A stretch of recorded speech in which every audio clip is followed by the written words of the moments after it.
We are back. Tiffany had to leave. She had to clean the tank. But we're back here with a fine actress, Academy Award nominee, now starring in a new film called Out of the Dark, which is playing in theaters probably right down your street. Please welcome Karen Black.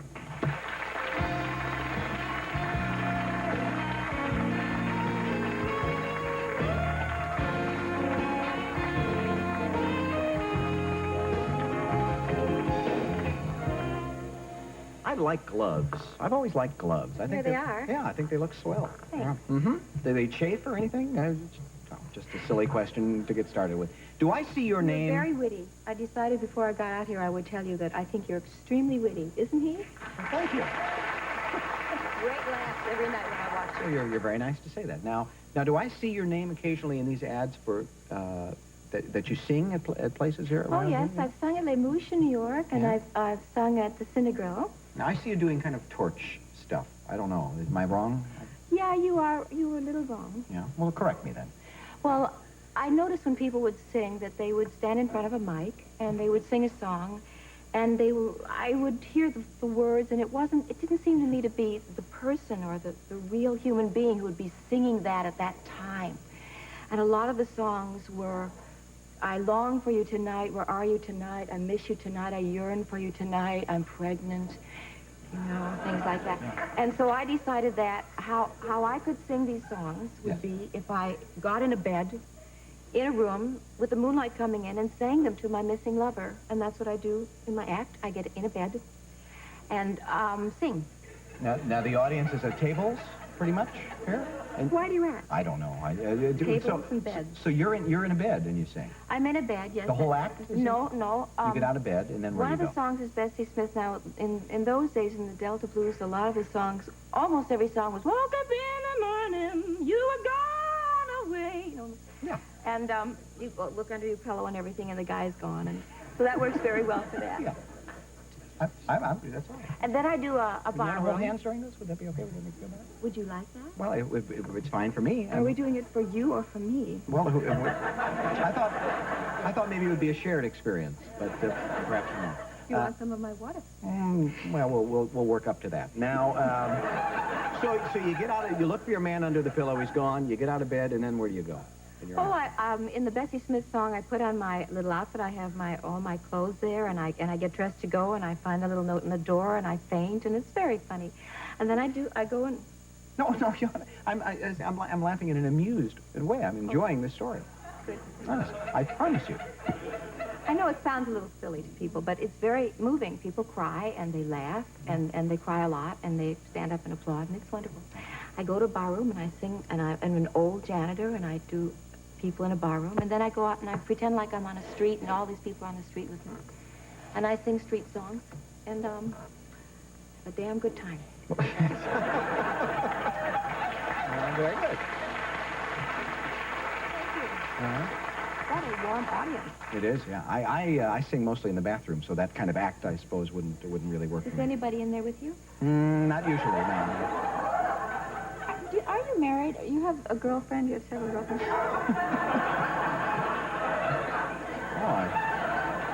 It's amazing how much heat these lights give off. Aren't you kind of curious? Sure. You're cute, you're witty. Thank you. And make a lot of dough, yeah. And I like gloves. What more can you ask of a man? No, I'm not married. I'm not married. I am. And what the hell are we talking about? Now, you know, to be quasi-serious here for a moment, you've been acting for a long time now, and if you look back, you have really put together a body of work you should be pretty darn proud of. I mean, some really terrific people, terrific shows, terrific movies, terrific... Why is that funny? I don't know. You said we were going to be serious now, and you start laughing.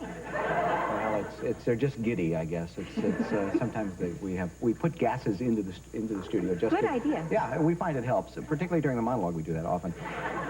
But where the heck was I here? I was talking about your film. Body of work. Yeah, your body of work. I mentioned Out of the Dark, but you also did another film with Whoopi, right? Was that? I have a film coming out with Whoopi Goldberg and James Belushi. Sounds like fun. Yes, it was fun. She's very You feel like you know her after 1 minute. She's very down to earth and very real. Very real. She'd say, Konchalovsky directed, this brilliant director. She'd, I'll do anything you want, but, it's not in the script. So, let's improvise. So they'd improvise, come up with this wonderful stuff. So you take the script and just go off in your, Ordinarily, you don't. You Yeah. can do anything. Anything can happen. But sometimes if you have an opportunity, somebody's very funny or somebody's very appropriate to the situation, and you want to enhance that, you can improvise. Yeah. Now, we're going to take a break, and we'll come back and we'll talk about the new film, the other one, I've forgotten already, Out of the Dark. Yes. Yes, with Karen Black. We'll be right back. Stay right there, please.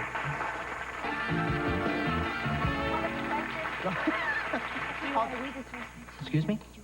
What were you asking me? Well, that's right. Well, no, that's... in case you haven't noticed, Karen Black is here, and now are you a nervous person? You tense? Are you able to relax? Are you low key? I'm trying to get a reading here. I'm kind of high-strung.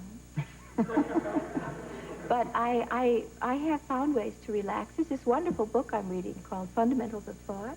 Yeah. It's sort of the fundamentals of thought. So, finally. That's probably why they named it that. The truth, it's by L. Ron Hubbard, who is one of the most widely read and most acclaimed authors of all time. And so he's no longer with us, right? That's true. I mean, what he's this dead, does is what I mean. Yeah. And what sorry. you do is you sort of pull you kind of pull the line on stress, and you can see through it and what makes you feel stressful. Yeah, it's very, very helpful for people with Well, good. I'm glad kept up glad lives. you find time. Now, we mentioned Out of the Dark. You want to tell us a little bit what it is, and we'll take a look at a piece of it. This is talk show clip setup stuff. Okay. 101. All right. Okay. Take So it, Karen. Out of the Dark is I think what I personally like about it is that it's kind of a film noir, and it harkens back to the classic whodunit. A lot of films you don't have the opportunity to sit and watch it and really know that guy did it. You think maybe Bud Cort did it, or you think the fellow who plays my husband, Jeff Lewis, is a fantastic actor, or maybe Tracy Walker is in it, wonderful actor. So it's a good mystery. It's a good mystery, and the audience sits there and they really think that they know who did it, and they're generally wrong. Oh, all right. So here's a clip which. And the clip is what? I'm going home to see my husband who's really falling apart, and I'm kind of glad to be rid of him. But frankly, I begin to suspect that he is the one murdering my girlfriend because of what I find in his apartment. Oh, well, let's find out. Karen Black from Out of the Dark. I think he did it.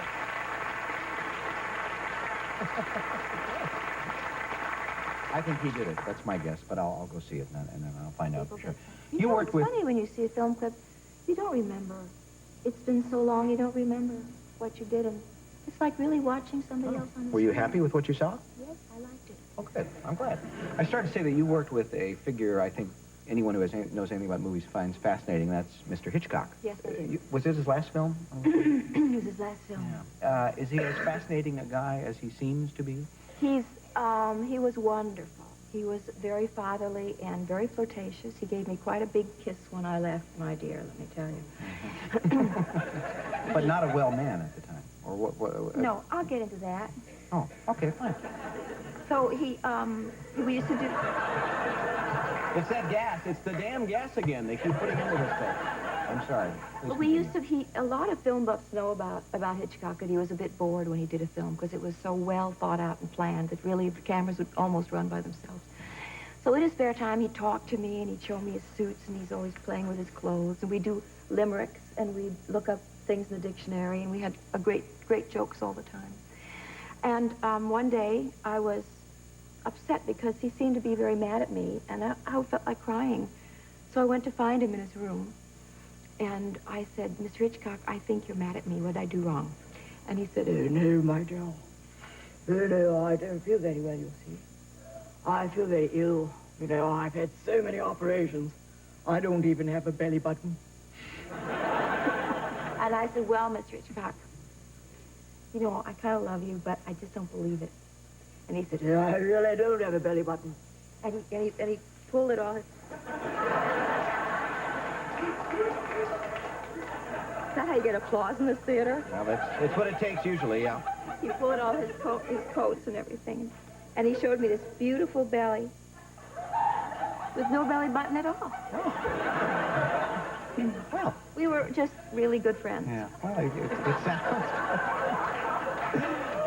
it's delightful having you. I truly mean that. I enjoyed meeting you, Karen Black. I had a wonderful I'm time so being glad you here with did. Are you able to stay here? Because Linda must leave. And I know you're fighting a little cold. We appreciate the trooper you are for being here. It's and my pleasure. Thank you, Linda Ellerby, and thank you, Karen Black, and thank you, ladies and gentlemen. Oh, we're not finished. We'll be back. Werner Klemperer will join us in just a moment.